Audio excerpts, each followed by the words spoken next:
Hello, everyone, and welcome to the Rebel Nutritionist. I'm your host, Meryl Brandwine, and I'm the owner of the Brandwine Institute for Nutrition and Wellness, a holistic wellness center located in beautiful South Florida. We'll focus on nutrition, movement, and emotional balance so that when it comes to the real skinny about health, you'll have all the information you need to meet your own personal goals.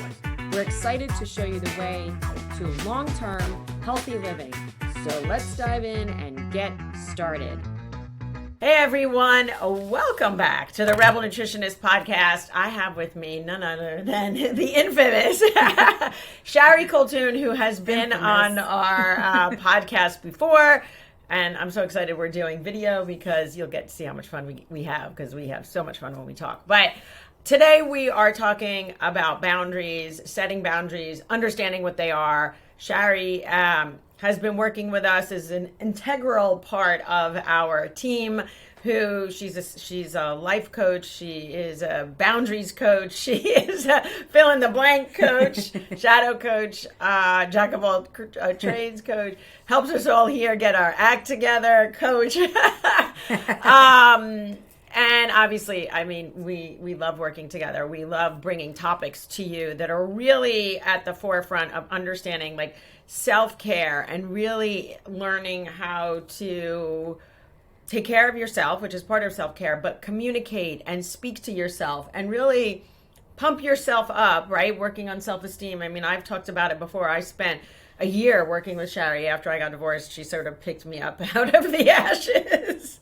No, you picked yourself up. And you helped me pick myself up. And it was around that time that I first learned about boundaries and really what they were. And, you know, so I was 50 when I learned about boundaries. Like, I don't want you to have to wait that long to learn about boundaries. Never heard about it, never understood it. And now it's something that I really think I settle in and live in and am comfortable in and am empowered by, I think, more than anything else, right? So without further ado, welcome back. Thank you. And let's dive right in. So let's talk a little bit. Yeah, this is going to be a good conversation. Yes. Because off camera, we always start these conversations. And then we're like, what are we saying? 2 hours later. Exactly. So, and I will tell you, I know there are so many of you out there listening. I have heard from so many of you in recent weeks about really wanting to create a community and create, especially with women, but we've got a lot of guys out there too who are wanting community and wanting to connect. So I'm really excited that we're going to be launching a membership program very soon. And we're going to be doing once a month, live Q&As, and we'll have Shari on 1 week or a few weeks or whatever. But we are looking to really create and cultivate a community for you that you can feel safe and supported. Yeah. And ask questions and inquire, right? And really get information from experts. There's so much of that, This is not TikTok University here. This is all about valid, great information that I think will really support you in your efforts to learn how to take care of yourself, expand your wellness and your health journey, and we're so excited about that. Yeah, and I love that you just said that, TikTok University, because because social media world is so external. Yes. And we lose ourselves. 100%. We start comparing ourselves. Mm-hmm. We feel bad about ourselves. We're not that. We're not this. And it's, when you get into that trap, it really is asking yourself, setting a boundary with yourself, which we will get into, is this empowering for me or not? But as soon as, it really is about just so external, and the work that we do together and the work that I do is really shining a light to inquire within. Well, and again, all of that external stuff, really, most people can't or don't know how to implement it in a way that serves them, which is why when we talk about the work that we do here, it's personalized nutritional medicine. It's personalized individual support. Because as much as, post-pandemic, we're all online and we're all communicating, there's nothing more that connects people more than the physical, right? Which is why I love doing podcasts in person. Not that, video when we have to do them is great, but I think we've lost some of that connectedness, and I talk about that. And I think that's why people are so desperately searching for community and trying to create that sense of and that affects your health. Yeah, connection. And that affects your health. 100%. 100%. So connected. Yeah, well, listen, happiness, connection, and purpose is the number one predictor of longevity. So there you go. Yeah. So tell us. I like that. I'm stuck in that thought. There you go. All right. Well, you can. All right. So today we're going to tell everyone out there what are boundaries. So what are boundaries? I love this question because I start off sessions with clients, prospective clients, or even during our sessions. What are boundaries? Are you aware of are you aware of your boundaries? Yes. All right. So tell me what a boundary is. Well, that person isn't allowed to talk to me that way. Okay. How do you know? Like, how does that show up for you? And you would be surprised how many times people are like, I'm not really sure what a boundary is. So a boundary that for the sake of this conversation is really to have you tune in to what your limits are that you set for yourself of what you will or will not tolerate within you, for you. Meaning nobody else can cross your boundaries other than you. And that concept, just that concept alone, is eye-opening, and it kind of is a little bit of an ouch because it's having you take responsibility. Well, I think that's a big ouch because, and let's step back a second because I think, and I'm using it just from my own personal experience, recognizing that you can do that. I think we're brought up with, again, especially as women, like we're supposed to tolerate this stuff, like we're supposed to have a thick skin or not, right? Or whatever, but that it's almost like we don't have the right to protect ourselves. Like for me, it was always like, wow, or let me say this, our voice, finding our voice and being able to say that is not okay. Well, when I first got into this work and I was asked, what is a boundary? I thought a boundary is, you're not allowed to talk to me like this, and then just get angry react or whatever. And that's not what a boundary is. A boundary is recognizing what behaviors within myself I will tolerate or accept, and therefore I get to set, you are really the master of your life. You are the designer of your life. So you get to pick and choose what feels right. But it's really about tuning in to your internal compass. Yeah, you got to tune in. So I invite my clients, some people use an internal fountain. What makes your fountain, like the Bellagio fountains go. Yeah. Some people use a flame. What makes your flame brighter and burn bright. And that's from the book. Yes. And some people use a light. What is dimming your light? Yeah. What is increasing your light? So whatever resonates with you, I invite you to continue to tune in. And then you get to ask yourself, what behaviors in others do I tolerate that doesn't make me feel good? Right. I think that's huge. But with that, it's not about them. It's about you. It's about what is the soar within you that allows that. Oh, I think we have to expand on that because I think that definitely hit a nerve. I think it's really advocating for yourself. I think there's so many people out there, and not that I think I know because I speak to these women every day. And I will tell you, we have some men too who do that. So when you have that feeling, I think part of it is being connected to yourself, like you said, being connected enough to yourself to say, oh wow, this does not feel good. And it's okay for me to have the voice to say, wait a minute, this does not feel good. And what do I need to do in my own self to not tolerate that? Well, does that make sense? Yeah, there's some healing, right? So all the people pleasers. Yeah. All the people that, are afraid to use your voice. It's really when you really get that it's you that has not use your voice, and being able to kind of sit in the short-term discomfort versus the long-term fulfillment.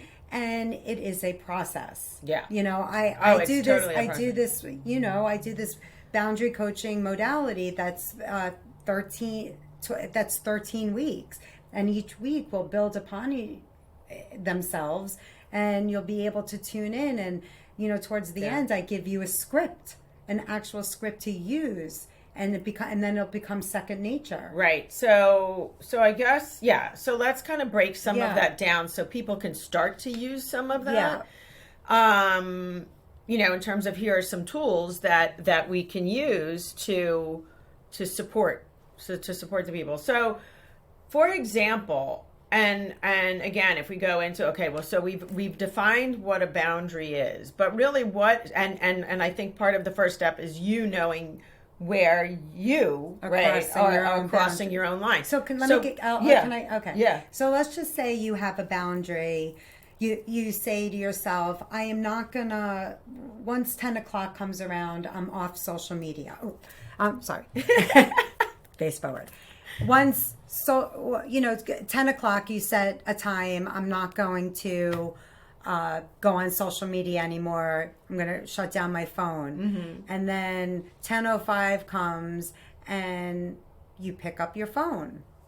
So is it the phone's fault that you're tired because now you're on it for 2 hours? No, it's you cross your internal boundary. So we work with the internal boundaries first before we start working with boundaries with another person. Okay, great. So like what would be an internal but let's keep going. What's an internal boundary then that so what is that internal boundary that someone would be setting about the phone? Like what is that?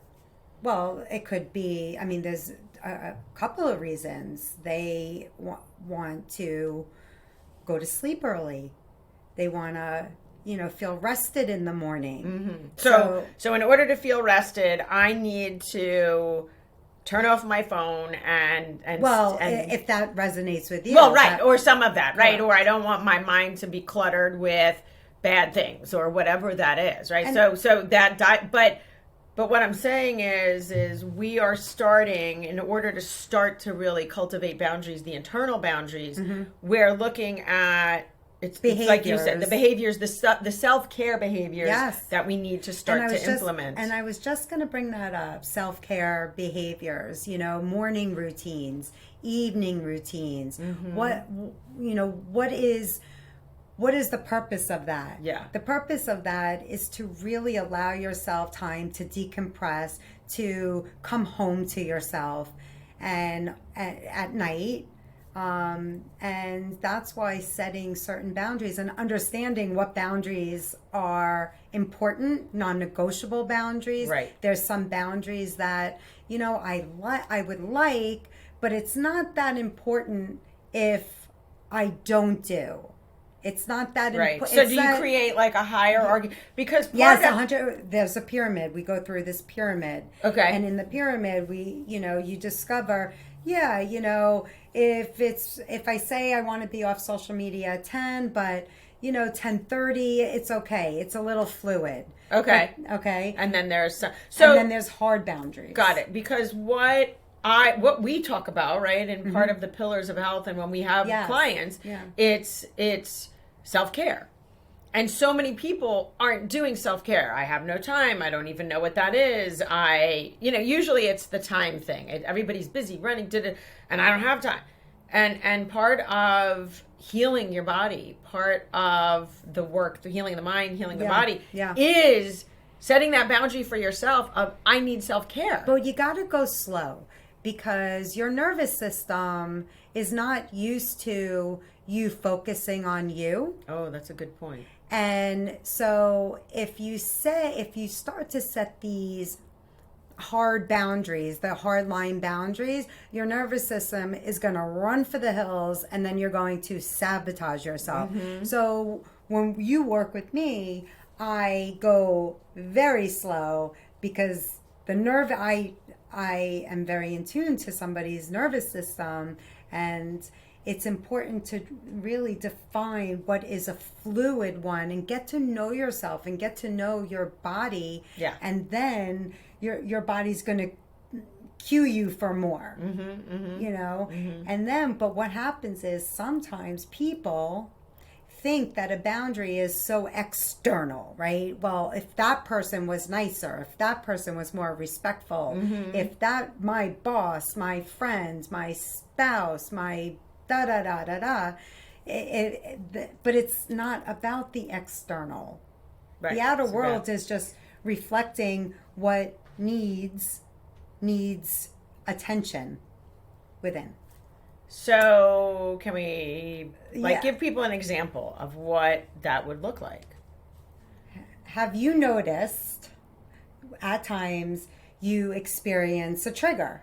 Like something 100%. like 100%. Gets you like, Yes. And in that moment, when you're experiencing that high intense emotion, or if you have experienced it from somebody else, there's no reasoning in that moment, right? Right. You can acknowledge that from yourself, 100%, me too, yes. right? And also having experiences with other people, you've had that also, right?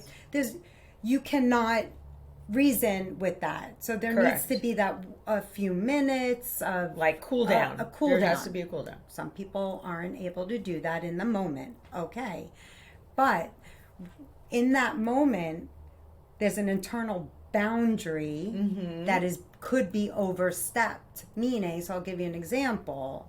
If you have an issue with somebody who's very mad at you, they're coming at you, berating you, insulting you, then the boundary isn't trying to reason with them. Can you calm down? Don't defend yourself. Don't be at, you're why are you acting like this? Yeah. It's your fault. Really, the issue is, what is the part of you that is allowing that criticism? Right. And so a defining boundary would be, I hear you're angry. We could talk about this later. In the meantime, your behavior is unacceptable for me. Right. And to protect myself, I will remove myself from this conversation. I love that. So that's what I mean about like the external. And I think that's so powerful. To protect myself, I'm going to remove myself from this conversation. And it doesn't have to be physical. And that's okay to do. Yes. Right. I mean, and I think making it okay for you to do that. I think people have such a hard time, especially if you're a people pleaser, like, well, you try to reason. Yeah. Like, why are you so mad? I'm sorry. Yes. I don't like how you're talking to me. Even if you say, I don't like how you're talking to me. But as soon as you say, I'm sorry. Even though there was nothing that you need to be sorry for. Well, somebody else's trigger is theirs, right? Right. I mean, it's completely theirs. Your trigger. Yeah. When you experience that trigger, you can acknowledge it because you're aware mostly, right? Yes, That's a trigger. It doesn't belong to them. It belongs to you. So you have to discover what internally is your sore. Yeah. What's your sore spot? Yeah. And then your boundary, your internal boundary can be working to unconceal it and embrace it, love it, and heal it. Yeah, that's work.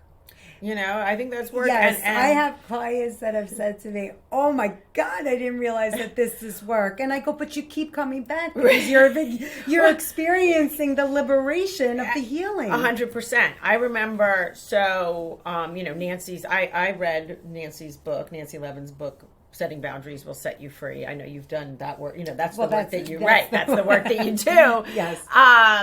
But I found that really empowering because I think the other part of that is owning the piece of you. And I will tell you, I've done this work and I have had people in my life be like, "Oh, you and your boundaries," or "Oh, like almost make fun of it." And I'm like, yay. Yeah, okay, I might not suit you. And if they're saying that, then maybe they're the I don't need to associate myself with you, or I don't need to defend.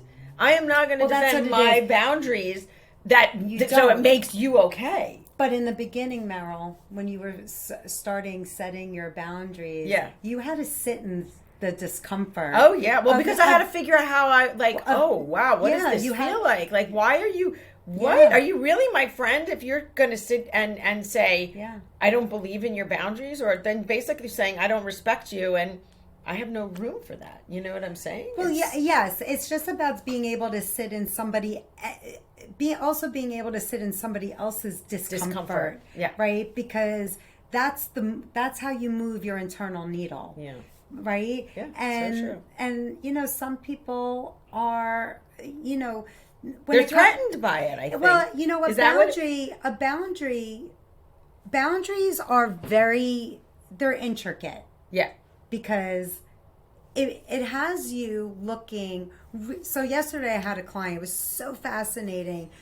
In the beginning of the session, she was talking about she understands she has this magical thinking. Everything needs to be positive. Right. And towards the end of the session, she goes, I feel like the rainbow is dim. Okay. Like and I just got that. I go, it's not dim. I go, because the magical thinking in these rainbows were outside of you. Now the light is being shown within you. Mm-hmm. And she bursted out crying. Yeah. Wow. It's powerful, right? It was so but she did that work, right? Yeah. She did it. Yeah. And she goes, oh, and I go, so it's internal. The work is internal. So it does take courage and it does take work. Well, I think you just hit the nail on the head, courage. Right, having the courage to do your own work, is scary, right? It is being able to turn that camera on yourself and go, and the mirror and go, okay, this is me. This is like the nakedness of who I am, and then going, all right, here's what I'm working on, and so one of the work that we want to invite the listeners to do is to really take your boundary inventory. Mm-hmm. And what does that look like? It really looks like, taking every area of your life, whether you're in a significant relationship or not, your friendships, your work ethics, your inner integrity, and really taking a look at what is important for you, to you, and what behaviors and patterns have you tolerated and what you really don't want to tolerate anymore. Yeah. And then we look at that area within you that has allowed it, but not in a make wrong way, in a really empowering, liberating way. Right, liberating, right? So I'm thinking of two scenarios. Okay. So let's walk through this. Okay. Number one, because I know people experience this, work relationships, right? Where your boss or someone in your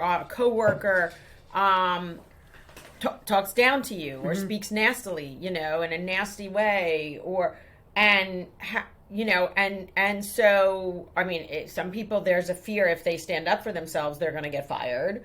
Some people, so like, how do you maneuver that dialogue of, okay, well, wait, you're not allowed to talk to me like that. This is a boundary for me. And you shouldn't be talking to me like that. But there's ways to say it. So okay. So how do you say there would be a way to say, well, I would have to work with that person individually. Got it. Really. It's not like just as easy to say, right? But because I guess they have to figure out what really is setting them off. And given the scenario and I would need more information. It's like more of a personal. I would, but there are things to say. There's ways to go around it without having to fold your arms. I mean, right. I literally thought a boundary was F you. Right. Like, really. Right. Yeah. And I don't remember the last time I've done that because I can say things, you speak different. And it just raises your confidence. Right. So I think, when you're, and maybe that's the whole thing, when you're confident about who you are and what you stand for and what makes and it's getting to know you. It's getting to, taking your boundary inventory, excavating the unconscious, healing an old wound. Right. That's so important. But that wound is the creator of that old, outdated behavior pattern. And once you excavate that unconscious, and then we get to move to shift the behavior. But it's not going to happen overnight, because again, your nervous system's going to go, oh no. Right. Well, and I think it is going into that subconscious. Yes. You know, there's so much that we aren't aware of that just becomes rote in our lives, and just because of that subconscious. So doing the work really does allow you to tap into that and be more introspective of like, okay, well, yeah, what is it I'll accept? So is it the same thing? Because I know the other big trigger for people are family dynamics. Right? Like setting a boundary with a parent. Yes. Maybe it's easier to set it with a sibling, but setting a boundary with a parent, you know, that's hard. Well, from what I hear from my clients. Yes, in short term, it can be. And, you know, it doesn't, you know, that's when you discover what are your hard lines. Yeah. What are more fluid, because if you know you're a family member, do you have an example? Like, I would probably need more of an example. But there are things that are more fluid. Like, I don't like that, but I enjoy spending time with this person, and so I can deal with it. That's just something you're aware of. Okay. And so that's not really a boundary. Right. But maybe the boundary comes in, I don't like this about this person. I love being with them, so I'm going to limit my time. Right. So maybe 24 hours, maybe you limit it to, gotcha. you know, a few hours. Right, because you're not going to be able to change. So I will give you... Oh, that's a trick. What? When people think, I can change them. Oh, no, you can't change them. No. You can't change them. No. I think one thing, okay, so I'll give you an example of myself, because I mean, and I don't know that this is a boundary other than it's just allowed me to empower myself to tolerate some of it. And my dad doesn't listen to this, so I know. And I love my father, right? But there's many things that he will say, and I don't know if it's because he's older and his mind is a little bit, you know, not so sharp, but he just, right? He'll say something about how I'm not a good business person, or he'll say something about what I should be doing in my work, or whatever, and it's very triggering. Well, that's a sore. Yeah. So, you know, and I can't say to him, well, Dad, don't say that. That's a boundary for me, right? But I do limit, like, I almost now, rather than taking it so personally, I'm like, okay, I understand where it's coming from, and I understand the intention is probably well intended. The delivery really sucks. Well, then there's a part, but, then I would... You know, well, we do work together, but I would ask yourself, going into the soreness. Yeah. And also, you know, not the part that was taking it personally, but in that moment, Dad, this, you know, in a loving way, you know, Dad, when you say something like that, it hurts my feelings. Are you willing to say it differently? Right. Well, and I can't say that to him right now, so that's a little bit different. Are you willing to just not have this conversation? Right. You have to discover. Okay, I like that. Yeah, because it's on, you know, this is a great example. So you know your dad is going to say things that are hurtful. Right. Right? And that's when you also ask yourself, is that true? No, it's not a fact. Right. Right? Is that a fact, or is that a story because it's tripping an old story of yours? Yeah, exactly. Right? It's tripping the story. It's tripping the story. So that's why it's very important to ask yourself, what is fact versus what is the story? When you go into the story, you know, my beginning, becoming, allowing. You know, I am such a big proponent of that. But also, where your boundary gets crossed, and even though your dad is, you know, an older man, he is a great father, I shouldn't say was, but you know, it's looking at, in that moment, setting the boundary would be, Dad, this conversation makes me uncomfortable. Let's talk about something else, because that's you. If you keep allowing him to do that, that's you crossing your own boundary. Right. Do you hear that? Yeah, I totally hear that. And I have, so rather than even saying it that way to him, I sort of change the subject, and then he forgets what he's talking. Okay. So I've learned how to maneuver through that. Okay. But you know, that's what I'm saying. Just going back to and I like that, is that the truth is that your story. And I think there's so many people, and I've got so many clients who deal with family members where, and especially now where we are this sandwich generation, right? The kids are older, but the parents are older, and they're taking care of their parent. Yet those parents are crossing, like there's, it's almost like the child has they're not even able to take care of themselves, because now they feel like they have to take care of a family member. Now, whether that's a boundary or something totally different, I don't know. Probably a whole other topic that we could talk about, right? That's another that goes along with the guilt of guilt. I'm assuming that's guilt.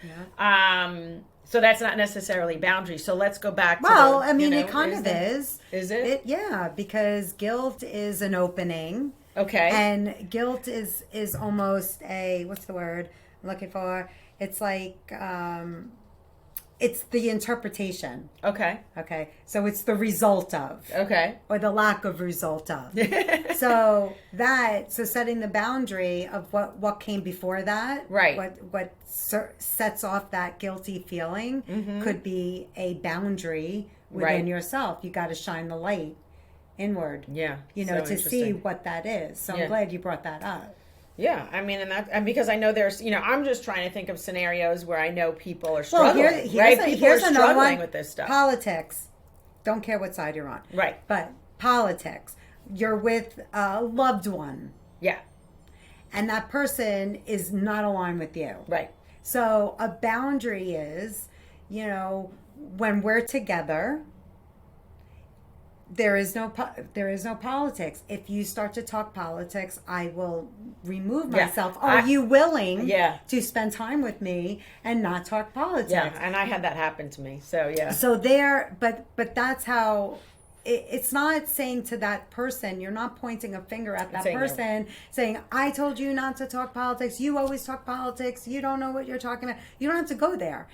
I am not comfortable talking politics.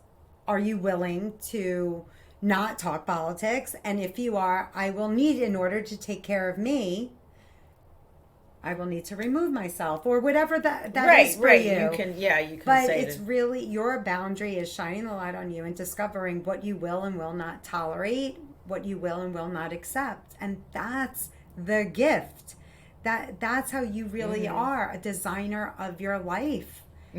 So okay, so that was, we really kind of went through, I guess, that sort of step one. Like, what would be, so that was the first thing, is you've got to create that internal awareness. Okay. So then what would be the next step of what we're looking at in creating boundaries? Well, we got to look at the area of your soreness that allows or disallows a certain pattern or behavior. So soreness, would that be your story? Like when you say soreness, what is soreness? Because I don't label anything as good or bad, right? So a soreness is an area within you where you experience your trigger, that heightened emotion, that reactivity. Okay. So we look at that, we shine the light there, and we connect with the story, we connect with the hurt, we connect with the sore. Got it. And we fill up that space in a very loving, supportive, graceful manner. Okay. And we feel it. And then we can create a boundary around that. Okay. So then what's the next step? The next step is really tuning in. Once you really get into this work, the excavation, your body is going to cue you. You will know almost before your boundary is being crossed. You're gonna know.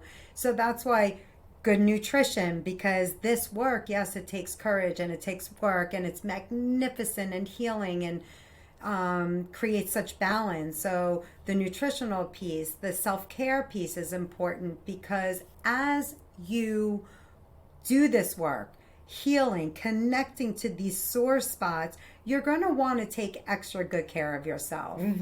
You're really going to start tuning into the voice of your self-criticism even more. It's there. You know it's there. It beats you up every day. But this work has you connect to it. You're going to feel the ouch of it because now you're really going to hear it. But then it's not bad. It's good because we're tuning in and then we do the work around it. And then you get to set the boundary with that inner critic and say, not today. And you will. And then you will do it. Right. I've been no, you do. I mean, right. For so long, so I know 100%. it works. It does work. Otherwise, I wouldn't have you talking. It does work. I get so excited because I know this work works. And as you develop this relationship and your self-care, you're almost automatically going to want to start eating better. Yes. Because right, it just that feeling begets the feeling begets it, right? And it creates that and your nervous system, the wave, right? That wave of, oh wow, this is very liberating. Sorry, go ahead. Your nervous system. Yeah, your nervous system. You're healing parts of your nervous system, so you get to fill it up from a different space. Yeah. I always call these like the spiritual orgasms. Who doesn't like an orgasm? But that's it. But a good a good healing, creates that balance. Right. And isn't that what we all want? Right. Balance. Well, 100%. But we're seeking it outward. We are, because that's what we've been taught. We've been taught that. That's our culture. I mean, look at social media. It's all the external validation, validation. Like, you have to, I love that, lighting your internal flame, like that, what lights your flame lights up. You up? So many people don't even know. No, they don't. And that's why, I'm going to mention the 2 books. So, Ask the Right Questions, right? The Right Questions. The Right Questions. By Debbie Ford. That's by Debbie Ford. Yeah. And then Setting Boundaries Will Set You Free by Nancy Levin. So a little backstory on the boundaries piece. I have a client who I spoke to 2 weeks ago. It's a man. And we had a session and we started talking about his lack of setting boundaries. And people walk all over him. His family was walking all over him. He was miserable. He had work, people in his, and he's the boss. and he was sort of caving into people's like just sabotaging behavior. Like, people were asking him for money. He was giving them money because he's a good human. He's a really good human. And we started talking about boundaries. And I said to him, you really need to look at this. And I explained, told him to get the book or encouraged him to get the book. I saw him this week. He has done a 180. He really has totally embodied the work. He's like, I fired this one. I fired that one. I'm doing this. I'm doing that. I spend more time with my children and I feel really good. And I was so proud of him because he's doing the work. Yes. And he was grateful. He says, thank you for leading me to the work. Yes, I've been doing the work, but I know how good this is making me feel. And wow, what a shift in my life in just some of these very small things. Tuning in to yourself, recognizing what you like. Really sit in the morning. Sit in the morning and ask yourself, important. It is so important. What do I like? What do I like? Yes. What do I... we jump, we leapfrog from what is my purpose? What is my soul purpose? And that's Z. That's like letter Z. Right. Right? And letter A is like, well, what do I like? Yeah. And that's so important because I don't leapfrog. Well, because we don't give ourselves permission to stop. Yep. And take inventory. And I always say, I get up in the morning purposefully very early. Me too. So I can have that quiet time. I can do my meditation. I am now, and then I journal and that's non-negotiable time. That's a boundary. Right? That is non-negotiable time for me because it allows me to set an intention, set a purpose, reconnect to my vision of what I want for myself. And that's what propels me forward. Yeah. And that's what lights my flame, right? Yes. Fuels my flame. Yes. And I really encourage you that if you want to move the needle on your health, if you want to move the needle on your mental, emotional well-being, you want to move the needle on your relationships, you have to sit and take the time. And there's no negotiating that. Yes, and go slow. Yes. You know, like somebody may say, yeah, I want that. But, you know, in your mind, you think you're on the mountain. Right. You know, just take one step forward. Don't look forward. Just look at I think one step. Yeah, and it goes back to that feeling. Yeah. You know, stop the thinking, sit in the feeling of it, right? Sitting in gratitude every day of what does this feel like to empower myself, to set this back, like play it out, visualize it, do that role playing and go, wow, how good does it feel for me to set this boundary and then get back what I want. Right. And if that sitting in your feeling feels very overwhelming, then just put your hands on your heart and just acknowledge it. Right. That's it. But that's the feeling. Acknowledge that feeling. But then people would overcompensate, and then because it becomes too much, and then I can't do it, and why bother? And then you're done. Got it. So what I'm saying is, if it's too much for you to sit with it, especially if you're not used to tuning in, you're going to have a feeling. You're going to be like, what is this? Right. Then just hands on heart and just I acknowledge it there. Then go about doing your own thing. It's it's right, like because I get it. It can like be A to A and a half, right. Even though there's no such thing. But in your world, in my world there is, and I make up words. If any of my clients are listening, they'll be like, "Oh yeah, there's Shari making up a word again." But you go from A to A and a half to B and 3/4. You know, back to A, and because the slower you go, the greater the climb. 100%.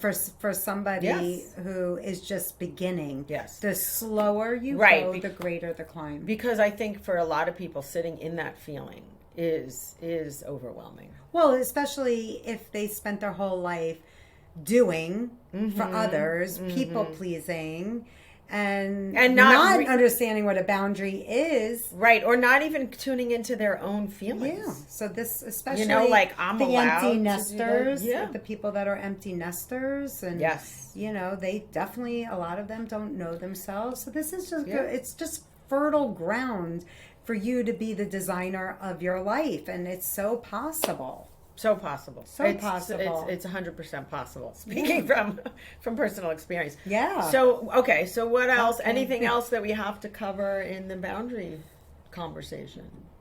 Boundaries, once you really get that you are really the one responsible for your own world, internal and external, that nobody really is crossing your boundaries. Obviously, I'm not talking about abuse, right? Right. Well, abuse is a whole other thing. Right. Yes. So if anyone's thinking that, that's not what I'm saying.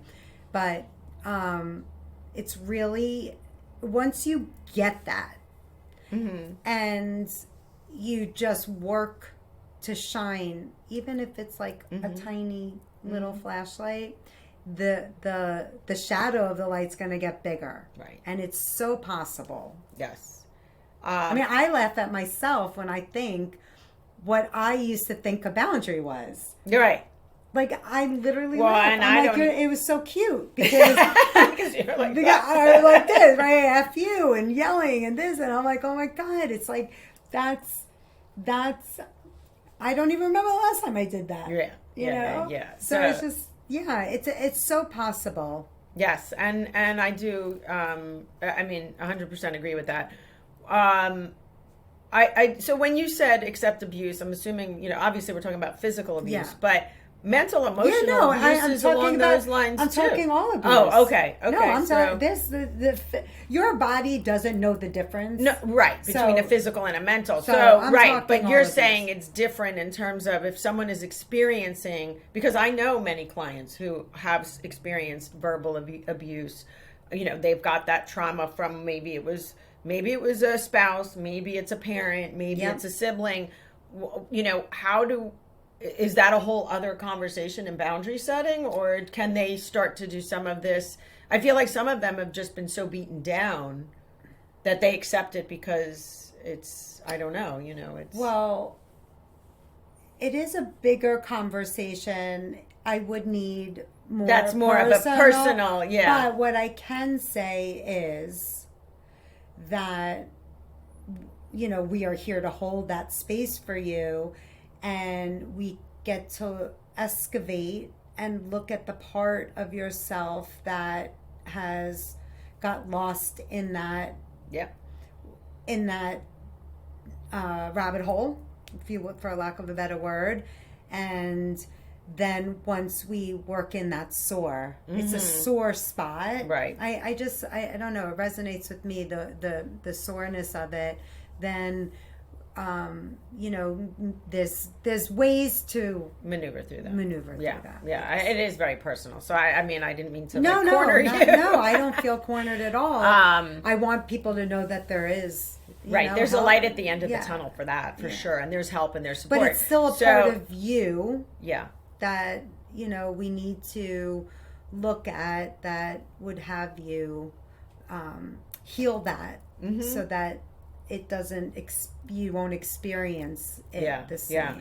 And it's interesting. I had a conversation with someone last night, and they've got a family member who is dealing with some, situations, and it's a younger woman. And so also, if you're listening and you have younger kids, young adults who, are not doing some of this work, or not stepping into their own power and standing up for the things that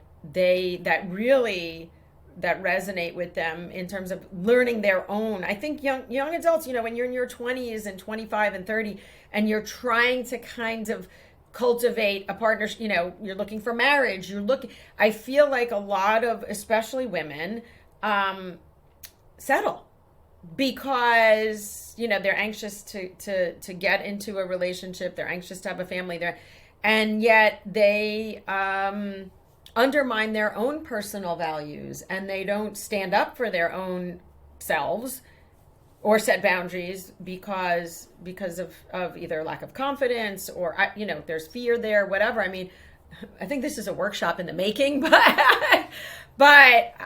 group coaching. Right, group coaching. Hello, reach out to us if you want some of that. But so I think and I see it with my friends' kids, and I love working with the 20s, right? People with people in their 20s, because social media, again, that's how we started the call, right? Yep. TikTok University. Everything is external. So when I have these women coming to me at 27, 29, 28, whatever it is, young 30s, and they don't know themselves. Right. They don't know themselves. Yes. So again, I ask them, do you know what a boundary is?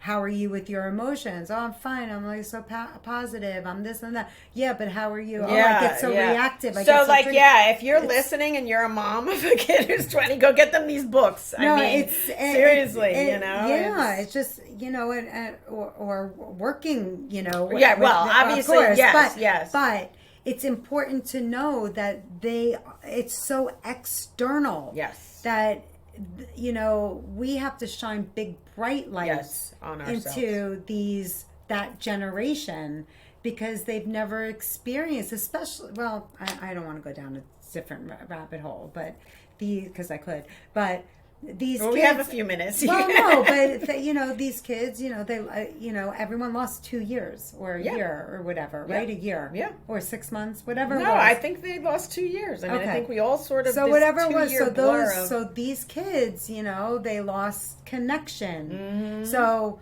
it wasn't just a connection outer; there was a disconnection inner.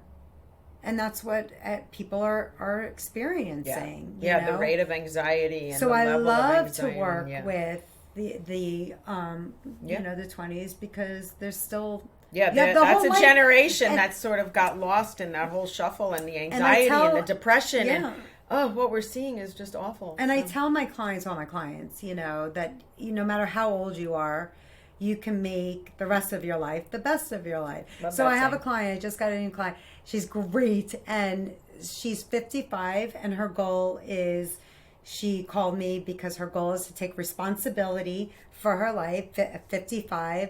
And I said, so you're 55 and you're ready to thrive. Yay! And that's what it is. But if you could be any age. You know? could be, right. And it's not right. It's you're not too old to do this work. No. And, because you have got, you know, wherever you are, you should have a long life ahead of you, no matter how old you are. And it should, and you should be the best. It joy. Joy and 100%. Just I love joy. That. Yes. Love our conversations. They're so great. They're so great. I think we are thinking about doing a coaching group, whatever we're talking about, for the boundaries. There's the boundaries and ask the right question, or the right question. I have a 6-week group coaching on the right questions. Those questions, they're 10. They're great. They're 10, great, right? Yep. I have the book. I mean, look, Howie and I ask each other the questions. Yeah, it's been great. My husband's rereading it. It's a great tool. And it's a requirement when you coach with me, because that book is 10 simple questions that are just right. Right? No, they're simple questions. They're not so always simple to, like, again, I think what that book does, it gets your head. Yes, into understanding what is the internal, what lights you up. And then you call me, wait, what does this chapter mean? Yes. Okay. But then you get to refer to it. Right. Well, and you get to refer to these questions. It's a good workbook. It's like you're making, you have a decision to make. Okay, read the table of contents of this book, you know. Yeah. And it's just, so we have that. We have some good stuff coming. Yes, we definitely have good stuff coming. As always, send us your questions. I had a client come in the other day with all these questions. I loved it. She's like, I love your podcast. I got all these questions. Oh, that's so funny. So this is why we're also going to be doing the membership, because people have questions. They want answers. We want to give them the best answers possible, the most educated and, you know, expert advice possible. And so we really look forward to doing those once a month. We will definitely have you on for that, because I'm sure we're going to get lots of these questions. And so send us your questions. As always, love having you, and look forward to the next great conversation and the next great program that we are going to hopefully launch sooner rather than later together. So there you go, everyone. This is your Rebel Nutritionist signing off. Make it a great day.